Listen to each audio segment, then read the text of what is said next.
Hello guys, welcome back to my channel. আজকেও আমি তোমাদের কয়েকটা গুরুত্বপূর্ণ তথ্য দিতে চলেছি, যেই তথ্যগুলো তোমাদের ক্লাস 9-10-এ শেখানো হয় না, ক্লাস 11-12-এ গিয়ে তোমরা ঠিকভাবে সেই তথ্যগুলো শিখতে পারো।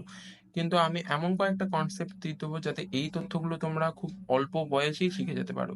যেমন কি, দেখো তোমরা অনেকেই একটা টার্ম শিখেছো, যেই টার্মটার নাম হলো ইনফিনিটি। ইনফিনিটি মিনস অসীম। অসীম মানে কি? মানে চলতেই থাকছে, যার কোনো শেষ নেই। তো এই ইনফিনিটি টার্মটাকে আমরা অসীম বলছি। তাহলে 1/ইনফিনিটি কত হবে? আজকের কনসেপ্ট হলো এইটা। তো ভিডিওটা প্রথম থেকে শেষ পর্যন্ত দেখো এবং লাইক, কমেন্ট এবং সাবস্ক্রাইব করো।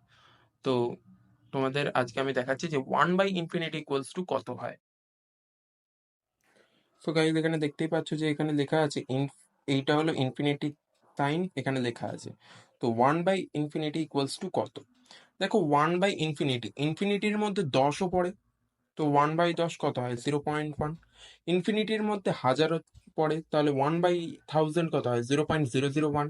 এইভাবে যে কোনো সংখ্যাকে যে কোনো সংখ্যাই হলো জিরোর কাছাকাছি সংখ্যাগুলো হবে, অর্থাৎ জিরো অ্যাপ্রোচ করার দিকে যাবে। তোমরা বুঝতে পারছো? দেখো, 1/10 0.1, 1/1000 0.001, 1/100 0.01। যে কোনো সংখ্যায় এইভাবে 1/ইনফিনিটি করলে সব সময় সেটা শূন্যর দিকেই যেতে থাকবে। তো 1/ইনফিনিটি ইকুয়ালস টু হয়, আমরা যদি আসন্ন মানে বলতে থাকি, তাহলে 1/ইনফিনিটি আসন্ন মানে এর উত্তর হলো 0। এরকম আরও ইন্টারেস্টিং ভিডিও পেতে আমাদের চ্যানেলকে ফলো করতে থাকো। বাই।